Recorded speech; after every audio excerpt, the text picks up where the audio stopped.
Olá, seja muito bem-vindo, seja muito bem-vinda ao Macro Review, o podcast de economia do C6 Bank. Eu sou a Nayara Fraga, do time de conteúdo, e neste episódio a gente vai falar sobre expectativas de inflação. Tem havido aí uma mudança nas projeções, uma mudança para pior, que desperta reflexão. Já faz quase um ano que as projeções para o IPCA de 2023 e de 2024 estão acima da meta do Banco Central. E mais recentemente, da primeira semana de dezembro para cá, também começaram a subir as estimativas de inflação para 2025. O que está acontecendo e por que isso preocupa? No programa de hoje, a gente vai conversar sobre o tema e vai olhar para o cenário internacional para analisar três coisas: o persistente superaquecimento do mercado de trabalho nos Estados Unidos, a situação da inflação na Europa e a explosão de casos de Covid na China. Antes de começar, só um recado: se você é novo por aqui e ainda não avaliou a gente no seu tocador de podcasts, não esquece de deixar estrelinhas aí pra gente.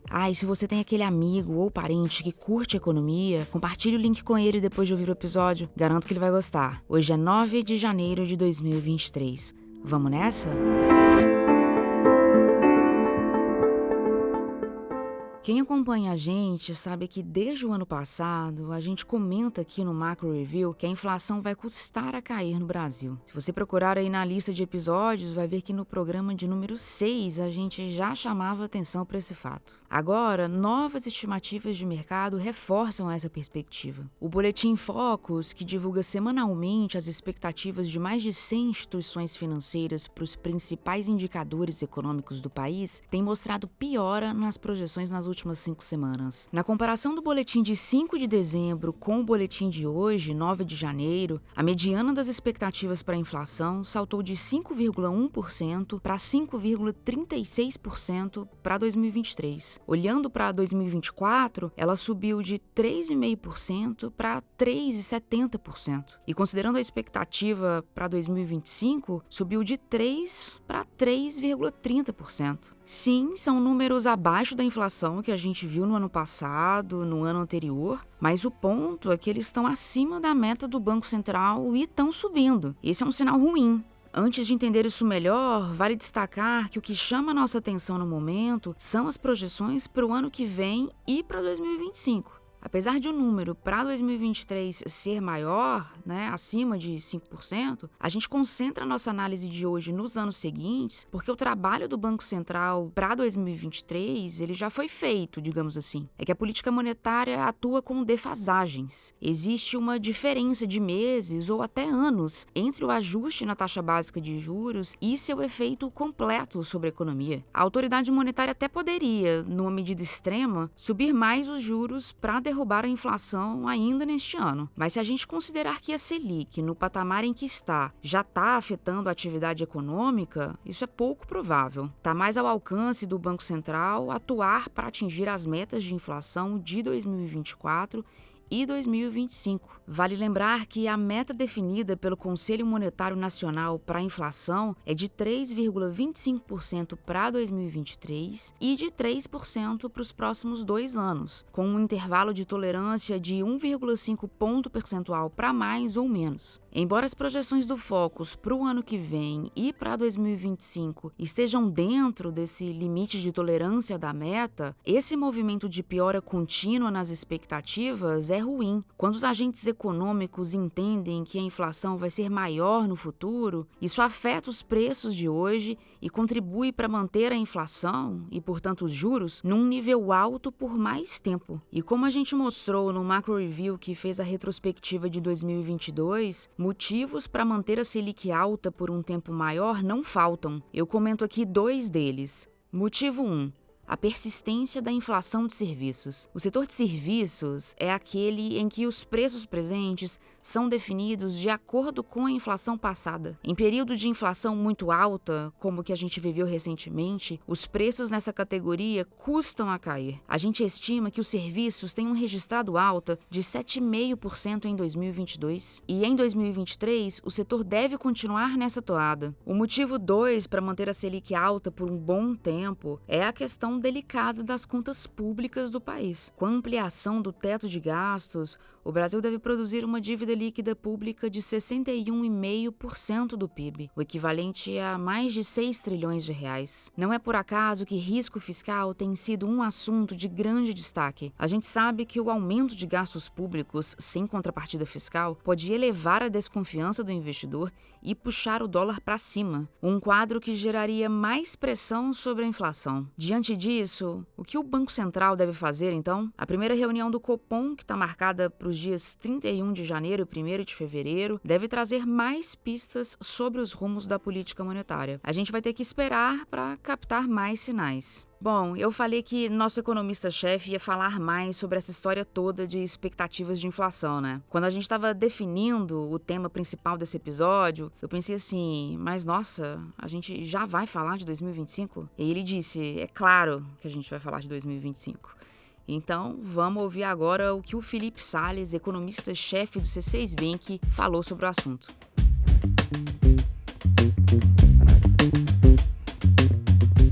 Nayara, olhar para a inflação de 2 anos à frente já faz sentido, por 2 motivos. Primeiro é aquele que você já comentou. 2024 e 2025 já estão na mira do Banco Central, porque o que ele faz hoje produz efeito lá na frente. É a questão da defasagem, que você já explicou. O segundo motivo, para já olhar com atenção para 2025, tem a ver com as expectativas. Quando o Banco Central define a Selic, ele leva em consideração as projeções de inflação futura. É assim que funciona. O tanto que a autoridade monetária sobe ou não os juros depende, claro, de muitos fatores, como o mercado de trabalho, câmbio, commodities, entre vários outros. Mas também depende muito das expectativas. Depende do que as pessoas acham que vai acontecer com a inflação no futuro. Como você disse, as projeções do mercado para a inflação no Brasil estão acima da beta do Banco Central. E isso não é bom. Mostra que os agentes econômicos acreditam que a meta de inflação pode não ser cumprida. É importante entender que a economia é, em grande parte, movida por expectativas. Se existe um consenso de que vai haver uma inflação maior lá no futuro, os preços já tendem a ser marcados hoje. Para visualizar isso melhor, pensa, por exemplo, numa fábrica com vários fornecedores e funcionários. Quando todo mundo espera uma inflação crescente, como o dono dessa fábrica reage? Ele percebe que o custo dele lá na frente vai subir. Ele vê que vai ter que desembolsar mais dinheiro para pagar fornecedores e funcionários. Então, para se antecipar a esse cenário e assim evitar um prejuízo, ele pode acabar subindo os preços dos produtos que ele vende já hoje. O que fazer, então, para evitar esse quadro? Como trazer as expectativas para a meta? Bom, quando o assunto é política monetária, o entendimento é de que é possível ancorar as expectativas sem sacrificar a economia, quando a comunicação da autoridade monetária é eficiente. Ou seja, quando ela fala que vai controlar a inflação, as pessoas entendem que, sim, isso é algo realizável. É por isso que a gente acredita que o Banco Central pode ser mais duro no comunicado da próxima reunião do Copom. Eu digo duro no sentido de que ele pode enfatizar, de novo, que ele não vai hesitar em retomar o ciclo de ajustes se for necessário. E, mais importante que isso, a gente espera um sinal de que a taxa de juros pode se manter no patamar atual por mais tempo. Falando agora de Estados Unidos, o mercado de trabalho aquecido continua sendo um obstáculo à queda da inflação. Em dezembro, as empresas americanas contrataram 223 mil trabalhadores. É um número menor que as contratações de novembro, mas ainda assim é muita coisa. Para ter uma ideia do que isso representa, é só observar a média das contratações mensais de 2019, antes da pandemia. Nessa época, esse número estava na casa das 160 mil contratações, quase 30% menos. Outro dado que mostra o aquecimento do mercado de trabalho americano é a taxa de desemprego, que voltou à mínima de 3,5%, o menor nível em 50 anos. Isso impõe desafios. Os salários nos Estados Unidos continuam subindo acima da produtividade. O ganho por hora trabalhada avançou quase 5% em 2022. Como a gente já explicou em episódios anteriores, esse quadro tende a puxar a inflação para cima. Como o custo das empresas aumenta, o empresário se vê obrigado a repassar esse incremento para o consumidor final. É por conta desses fatores que a gente acredita que o mercado de trabalho americano deve desaquecer lentamente. Isso significa pressão sobre a inflação e, consequentemente, aumento de juros. A taxa básica americana deve alcançar o pico entre 5% e 5,25% neste ano. Na nossa avaliação, o corte de juros nos Estados Unidos não vem antes de 2024, não.